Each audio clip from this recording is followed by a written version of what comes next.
बिस्मिल्लाहिर्रहमानिर्रहीम। अस्सलाम वालेकुम friends, welcome back to my channel.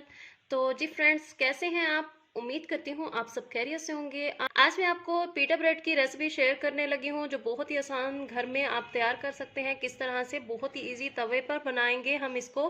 कोई स्टेप आपने मिस नहीं करना, तो नहीं तो आपका फिर ख़राब हो सकता है, क्योंकि आप अच्छे से जब बात नहीं समझेंगे तो आप किस तरह से बनाएंगे। तो वीडियो को शुरू से लेकर आखिर तक पूरा देखिएगा। तो वीडियो में आगे बढ़ने से पहले अगर आप मेरे चैनल पर नए हैं तो प्लीज़ मेरे चैनल को सब्सक्राइब कर दें, बेल आइकन को प्रेस कर कर घंटी को ऑल पर क्लिक कर दें, ताकि आपको मेरी हर आने वाली नई वीडियो सबसे पहले बआसानी मिल सके।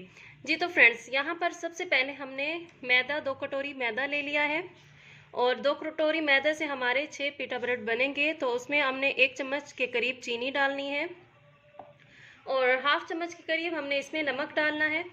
जी तो 1 चम्मच के करीब हमने इसमें यीस्ट डालनी है, पनीर बोलते हैं इसको। तो 1 चम्मच के करीब हम इसमें ऐड कर देंगे। अब जी कुछ लोग का तरीका होता है कि वो पहले चीनी को, नमक को और यीस्ट को पानी में भिगो कर रख देते हैं, और उसके बाद इसको मैदे में डालते हैं।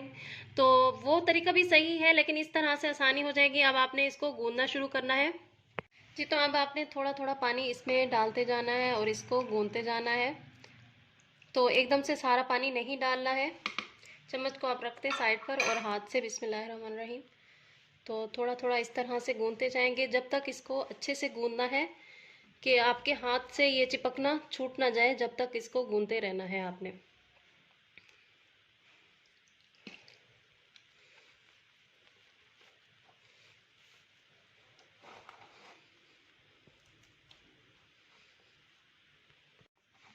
अच्छे से गूंदना है जब तक आपके हाथ से ये चिपकना, देख सकते हैं आप ये किस तरह से चिपक रहा है। तो ये चिपकना बंद नहीं हो जाता, तब तक आपने इसको गूंदना है। हमने इसको इतना अच्छे से गूंदा है कि ये हमारे हाथ को नहीं चिपक रहा है। बस इसी स्टेज पर आपने क्या करना है, 1 चम्मच के करीब या उससे भी हाफ इसके तेल लगा देना है, ताकि ये जब सूखे तो इसके ऊपर एक कवर सा नहीं बन जाता है, वो कवर ना बने। तो आपने ऊपर नीचे हर जगह पर इसको घी लगाकर, घी नहीं ऑयल, तो आपने इसको रख देना है। एयर टाइट डब्बे में रखना है। जी आपने क्या करना है, कोई एयर टाइट डब्बा ले लेना है, उसको आपने घी लगा लेना है चारों साइड से, और उसके अंदर इसको रख देना है तकरीबन आधे घंटे के लिए, और ढक्कन को अच्छे से बंद करना है ताकि इसके अंदर हवा ना जाए। और आधा घंटा रखना है। आधे घंटे के बाद आप इसको देखेंगे ये डबल हो चुका होगा। जी तो नाज़रीन, आप देख सकते हैं इसको हमने आधे घंटे के लिए छोड़ दिया था, और कुछ इस तरह से इसके अंदर बबल्स बनकर तैयार हो चुकी हैं। ये फूल कर दुगना हो चुका है। तो पेड़े बनाकर बेल कर रोटी को हमने फिर रखना है, उसके ऊपर थोड़ी सी देर रुमाल दे देना है, फिर उसके बाद हमने इसको पकाना है।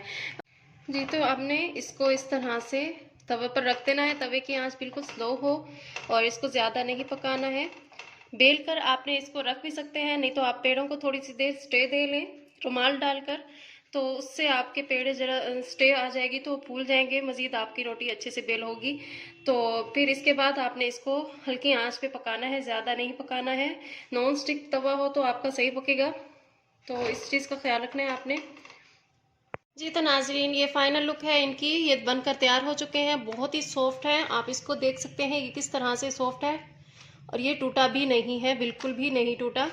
तो उम्मीद करती हूँ आज की मेरी वीडियो आपको अच्छी लगी होगी। अगर ये मेरी वीडियो आपको अच्छी लगी है तो प्लीज़ मेरे चैनल को सब्सक्राइब कर दें, बेल आइकन को प्रेस कर कर घंटी को ऑल पर क्लिक कर दें, ताकि आपको मेरी हर आने वाली नई वीडियो सबसे पहले बआसानी मिल सके।